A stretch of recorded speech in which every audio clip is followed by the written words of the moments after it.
Hello everybody, I am Red from the Sandbox Robots crew, and welcome back to Space Engineers.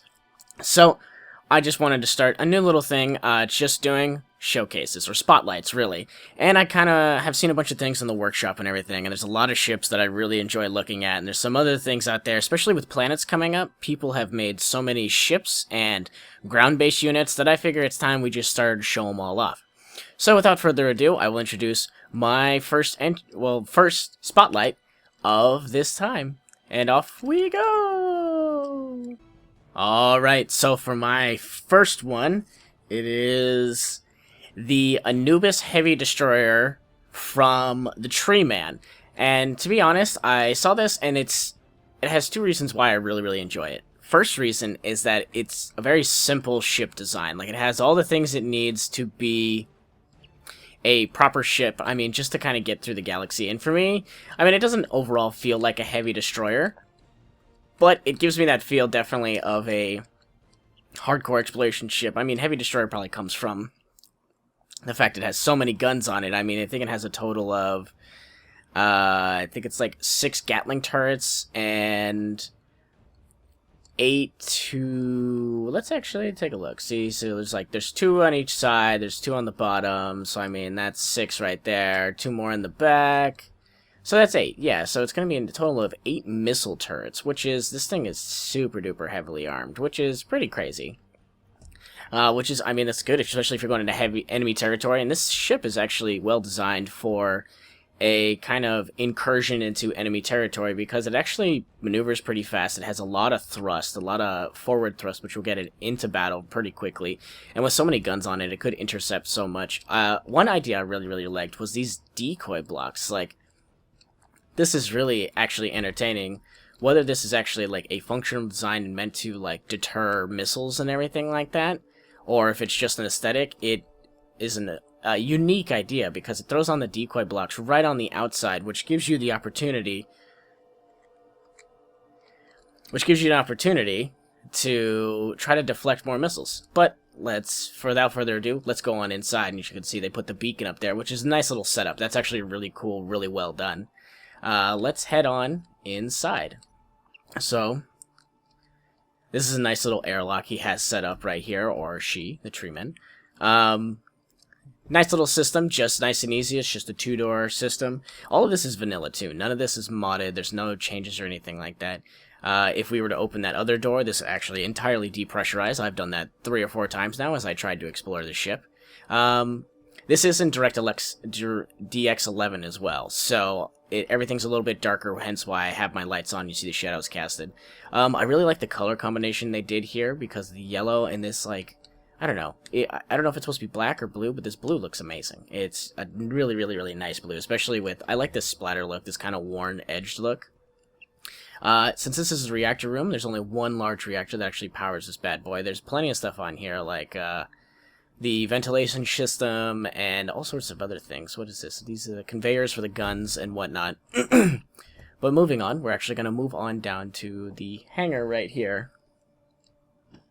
Alright, so moving on down to the hangar right here, you can actually see they have a little drone right here. This is actually a really cool idea, because this is, as you could say, like as I said, for the incursions or anything like that, it actually gives you a hands-on view of what's coming up, and this is actually, I really like this hangar bay, too. I mean, you can depressure, because this hangar bay is actually pressurized. It's interesting that it is, considering a drone is what sits in here, rather than an actual player, but we're going to open it up anyways. Let's... Oh, nope. Oh, and see, there's a timer block that goes off that actually depressurizes the zone. That's really cool. And then sends this little... allows you to send this little drone off, and it actually opens up both sides, so you can go either left or right, get out that way. That's actually pretty exciting. I'm really glad that this timer block actually does that kind of stuff. So let's close the doors, and I think if that timer block is set up correctly, this will close, that timer block will kick on, and that will actually turn the pressurization back on. That is actually really cool. I didn't see that timer block go off, so it must be doing something else, which I saw earlier. So we'll go ahead and we'll close this back up. If I can close it. And now we're going to head up to the bridge. So overall, the interior of this thing is really not that big. It's fairly compact for the size it is, which means it's easily repairable as well, because there's not much involved in the making of this.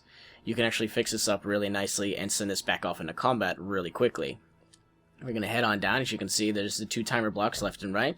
There's actually 2 anti-personnel guns. There's more timer blocks right here. This one is actually currently functioning regularly because it actually has a different system set up. This I like, the signs, because this is basic. This is super, like I said, it's vanilla. Nothing in here is modded. So you got the engineer station, and then you have the weapons. So this gives you, I mean, you kind of have dedicated positions. This would definitely be a ship that would have to return to base because there's no actual accommodations or anything to sleep on. It's basically a 3-man crew, send them out, maybe even 4, because you could use it for that drone. But here is the captain's chair, and as you look right here, this actually has all of the current stats. So it comes down to what's in the ship, what's going on, even the output of power, so the solar power and everything like that, and the reactors, and how much you can total have. It's actually pretty cool how that's set up, and I really like how this is scrolling text too, because it keeps going and going, and it keeps refreshing too, so it'll let you know what's up and what isn't.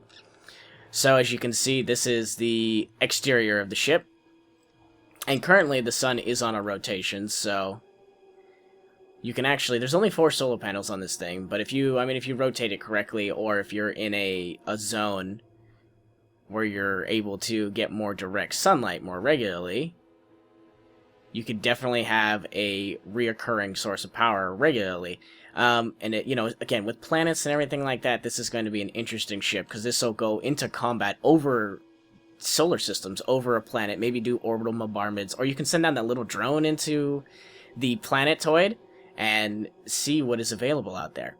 But to give you an idea of what the thrust is like, alright, so kind of getting the thrust idea, you can see that this thing is, 3 million kilograms, but it has a lot of power, and you can see it's kind of replenishing itself since it's on the solar beam, the solar ray, but you can see it does have quite a bit of thrust for a ship of this size. It pushes itself pretty hard, pretty easily. I mean, it's not the fastest, but big ships tend not to be very fast.